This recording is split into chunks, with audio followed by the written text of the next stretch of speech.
ओम नमः शिवाय। मैं हूं ज्योतिष पंडित दीपक दुबे और उपस्थित हूं आपके साथ सूर्य के तुला राशि में गोचर के प्रभाव को लेकर। सूर्य 17 अक्टूबर से लेकर के 16 नवंबर तक तुला राशि में गोचर करेंगे और यहां पर यह अपनी नीच राशि में होंगे। ऐसी मान्यता है कि एक अगर आपकी कुंडली में सूर्य जो है नीच के हैं तो कई राजयोग नष्ट होते हैं। लेकिन इस मान्यता को बहुत बल देने की मेरी समस्या आवश्यकता नहीं है, क्योंकि नीच के तो होते हैं लेकिन दृष्टि उच्च की होती है और व्यक्तिगत रूप से यह व्यक्ति को थोड़ा सा अपने बारे में सोचने के लिए अधिक जागरूक करते हैं। तो और कोई भी ग्रह किसी भी स्थिति में हो, सबके लिए समान परिणाम हर स्थिति में नहीं देगा। तो केवल ये कोई बना लेना कोई एक सिद्धांत की अगर नीच के हैं तो सबके लिए नुकसान करेंगे, ऐसा नहीं है। बहुत से लोगों के लिए बहुत फायदा भी करेंगे, बहुत प्रभावशाली स्थिति उत्पन्न करते हैं। तो यह गोचर होने जा रहा है। और जो नए दर्शकों को बता दूं कि जो यह मेरा राशिफल है, यह लग्न राशि पर आधारित है। इसके लिए आप चंद्र राशि, नामाक्षर या सूर्य राशि इत्यादि को आधार ना माने, बल्कि अपने लग्न राशि को आधार माने। दूसरा, यह बेहद सामान्य आधार पर होता है। आपको चाहिए कि कोई विशेष परिस्थिति हो तो आप अपनी कुंडली का विश्लेषण कराएं, उसके बाद किसी निष्कर्ष पर पहुंचें। जो लोग मुझसे परामर्श लेना चाहते हैं, मेरी वेबसाइट astrotips.in है, उसके माध्यम से आप मुझसे परामर्श ले सकते हैं। सूर्य की इस गोचर पे बात करेंगे, लेकिन ये ध्यान रखें कि यह गोचर तभी अधिक प्रभावशाली होगा जब सूर्य इस समय गवर्निंग कंडीशन में होंगे। कहीं न कहीं से आपके ऊपर इस समय उनकी दशा अंतर प्रत्यंतर चल रही हो, तभी सूर्य का यह प्रभाव आपको देखने को मिलेगा। तो एक एक करके लग्न राशि के अनुसार बात करते हैं कि जो है वो क्या होगा राशिफल आपके लिए इस सप्ताह में। इस सूर्य के गोचर का क्या होगा प्रभाव आप सभी के ऊपर, किन किन स्थानों को प्रभावित करेंगे। सबसे पहले मेष वालों की बात करते हैं। मेष वालों के लिए पंचमेश हैं और लग्नेश के परम मित्र हैं। गोचर में आपके सप्तम भाव में आ रहे हैं। यहाँ मंगल भी विराजमान है, कुछ समय तक बुध भी रहेंगे। यहां से सीधी दृष्टि उनकी लग्न पर जाएगी। तो एक तो है कि आपके आत्मबल को बहुत बल मिलेगा, बहुत वृद्धि होगी उसमें। निर्णय बहुत तीव्रता से लेंगे। प्रेम संबंध बढ़ेंगे, लेकिन बुध की भी उपस्थिति है, तो कुल मिलाकर के थोड़ा उतार चढ़ाव संबंधों में देखने को मिल सकता है।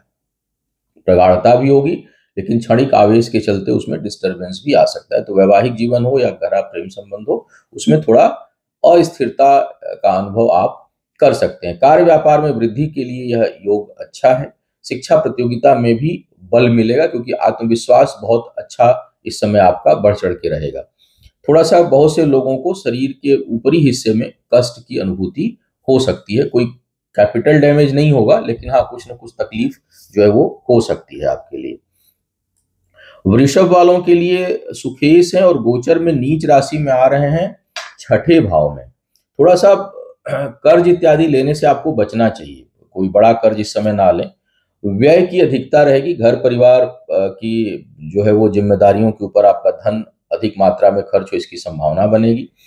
इस समय कोई वाद विवाद होता है तो शत्रु हावी होंगे, तो इसलिए बेहतर होगा कि आप कहीं किसी भी प्रकार के वाद विवाद से दूर रहें। वैसे तो सबको दूर रहना चाहिए, लेकिन इस समय अगर होता है तो शत्रु आपके ऊपर हावी हो सकते हैं। स्वास्थ्य का भी थोड़ा सा ध्यान रखें, क्योंकि उसके ऊपर प्रतिकूल प्रभाव पड़ेगा। तो कुल मिलाकर के सूर्य का यह गोचर वृषभ वालों के लिए कोई बहुत अच्छा योग नहीं बना रहा है, और यह आपके व्यक्तिगत जीवन को थोड़ा बहुत परेशान कर सकता है। सुख में कमी महसूस होगी, व्यक्तिगत सुखों में, पारिवारिक सुखों में आपको कमी महसूस हो सकती है। तो कुल मिलाकर के यह गोचर कोई बहुत अच्छा परिणाम यहाँ पर नहीं दे रहा है। अब बात करते हैं मिथुन वालों की। मिथुन वालों के लिए सूर्य जो है वो पंचम भाव में है। सूर्य, मंगल और बुध की युति है। बड़ी अच्छी स्थिति मिथुन वालों के लिए यहाँ पर उत्पन्न होगा। एक तो आय में वृद्धि होगी। शिक्षा प्रतियोगिता में सफलता के लिए जो है वो यह अच्छा समय होगा आपके लिए। वाक्पटुता बड़ी अच्छी रहेगी। पराक्रम पुरुषार्थ में वृद्धि होगा। और इसके साथ साथ अगर देखा जाए तो यह आपको अपनी ओर, मतलब अपने बारे में अधिक सोचेंगे। कुछ लोग ऐसे लोगों को स्वार्थी भी कह सकते हैं कि स्व अर्थ पे ज्यादा, लेकिन मैं उसको बहुत बुरा नहीं मानता, अनटिल अनलेस कि दूसरे का नुकसान करके अपनी पूर्ति ना करें। तो यहाँ पर नुकसान की भावना उतनी नहीं रहेगी। आप अपने बारे में सोचेंगे, योजनाएं बनाएंगे, आर्थिक रूप से भी समृद्ध यह योग बनाएगा आपको, शैक्षणिक रूप से सही जो है यह योग आपको, यह गोचर जो है आपको समृद्ध बनाएगा, और बौद्धिक क्षमता में वृद्धि होगी। इस दौरान कोई शिक्षा प्रतियोगिता, कोई महत्वपूर्ण चीजें आ रही हैं तो उसमें सफल होने के बहुत अच्छे आसार आपके लिए बनते हैं, विशेष करके जब तक बुध है यहाँ पर तब भी, और बुध बाद में आगे जाते हैं तब भी कोई बहुत दिक्कत नहीं है। तो कुल मिलाकर के यहाँ पर इनका यह योग जो है वो बहुत, संतान प्राप्ति के लिए थोड़ी बहुत परेशानियां यहाँ पर उत्पन्न हो सकती है, क्योंकि मंगल भी हैं, बुध तो ठीक है, बुध सूर्य कुछ हद तक ठीक है, लेकिन मंगल की उपस्थिति और सूर्य मंगल की युति यहाँ पर संतान प्राप्ति में गर्भवती महिलाओं के लिए थोड़ी बहुत कठिनाई तात्कालिक जो है वो उत्पन्न कर सकते हैं। कर्क वालों की बात किया जाए, कर्क वालों के लिए यह जो है वो चतुर्थ भाव में गोचर हो रहा है। जमीन जायदाद से लाभ मिलने की संभावना बनेगी। कार्य क्षेत्र में बड़ा प्रभावशाली स्थिति आपके लिए रहेगा, और पद प्रतिष्ठा में वृद्धि के बड़े अच्छे आसार बन रहे हैं। अपने पिता का सहयोग ऐसे लोगों के लिए नहीं के बराबर होगा, लेकिन आप स्वयं काफी बेहतर जो है वो कर सकते हैं, बहुत बेहतर आप कर सकते हैं कुल मिलाकर के। हाँ, अपने से उच्च अधिकारियों के लिए, अपने से बड़े प्रभावशाली लोगों के लिए आपको थोड़ा, उनके लिए अधिक काम आपको करना पड़ सकता है, उनके लिए आपको अधिक जो है उनको प्रसन्न रखने के लिए आपको अधिक प्रयास करना पड़ सकता है, लेकिन फिर भी पद प्रतिष्ठा में वृद्धि। हाँ, घर परिवार से दूर जाने की स्थिति बन सकती है, स्थान परिवर्तन का योग इस समय बन सकता है, और हृदय रोगी अगर आप हैं तो आपको विशेष सावधानी रखनी पड़ेगी, क्योंकि यहाँ पर हृदय रोग से संबंधित समस्याएं बहुत से लोगों के लिए बढ़ सकती हैं। अब बात करते हैं सिंह वालों के लिए। सिंह वालों के लिए गोचर तीसरे भाव में हो रहा है। लग्नेश का तीसरे भाव में होना, कई बार यह थोड़ा सा कमजोर स्थिति है, स्वास्थ्य इत्यादि के लिए बिल्कुल ठीक स्थिति नहीं है। भाग्य स्थान पे हालांकि उच्च दृष्टि जाएगी, लेकिन सिंह वालों के स्वास्थ्य के लिए यह स्थिति प्रतिकूल कही जाएगी, ठीक नहीं है। आत्मबल में भी थोड़ी कमी आप महसूस करेंगे, हालांकि भाग्य का साथ रहेगा, फिर भी परेशानियां बढ़ सकती हैं आपकी। तो थोड़ा सा आप अपने सेहत का विशेष ध्यान रखें, आत्मबल को बढ़ाए रखें, सूर्य, भगवान सूर्य के मंत्रों का, गायत्री मंत्र का थोड़ा ध्यान हो जाए, जप हो जाए तो आत्मबल बढ़ेगा। बड़ों के, परिवार के जो है प्रभावशाली लोग जो हैं, अपने कार्यस्थल पर उनकी सेवा, उनके प्रति कोई भाव मन में वो ना लाएं, खराब ना लाएं, और उसके साथ साथ उनकी अवहेलना ना करें, उन्हें रुष्ट ना करें, अन्यथा बहुत नुकसान इस दौरान हो सकता है। तो कुल मिलाकर के सूर्य का यह गोचर आपके लिए बहुत अच्छा नहीं है। सेहत जिनकी खराब हो रही होगी उनको विशेष सावधानी इस दौरान रखनी चाहिए। कन्या वालों की बात किया जाए, कन्या वालों के लिए व्यय में अधिकता होगी, खर्च बहुत आपका बढ़ सकता है। आय भी रहेगी लेकिन खर्च में वृद्धि होगी, बचत प्रभावित होगी, सेविंग का पैसा आपका लग सकता है। स्वास्थ्य के लिए भी थोड़ी बहुत प्रतिकूल स्थिति उत्पन्न हो सकती है, कहीं शरीर का ऊपरी हिस्सा जो है वो कष्ट में आने की संभावना बना रहा है। हालांकि वाक्पटुता बहुत रहेगी, क्रोध की अधिकता कुछ लोगों को हो सकती है, तर्क शक्ति अच्छी रहेगी, तो कहीं भाषण इत्यादि देना, और स्वास्थ्य ठीक है तो उसमें बड़ा सफल होंगे, लेकिन बचत करने के लिए ठीक नहीं है, बचत करने को लेकर बेचैन रहेंगे, लेकिन बचत हो नहीं पाएगी। तो कुल मिलाकर के यह खर्च को बढ़ाने वाले हैं, खर्च अधिक होगा, लाभ में कमी महसूस करेंगे, किसी भी कार्य में आपको इस तरह की दिक्कतों का सामना करना पड़ सकता है। तो बचत, धन और सेहत, दो चीज जो है वो प्रभावित होगी, उसका ध्यान आपको रखना चाहिए। तुला वालों के लिए लग्न में ही सूर्य आ रहे हैं, आय स्थान के स्वामी हैं, और लग्न में नीच राशि के, सप्तम में उच्च दृष्टि होगी, मंगल की भी दृष्टि जा रही है। यह आपकी कार्य क्षमता में अद्भुत वृद्धि करेंगे, विशेष करके करियर के मामले में। तो करियर के मामले में सफल होंगे आप, अपने प्रयासों को आप खूब बढ़ाएंगे, स्व केंद्रित रहेंगे, आत्म केंद्रित रहेंगे, यानी अपने पर फोकस करके आप काम करेंगे, और इस समय आपको सफलता भी खूब मिलेगी।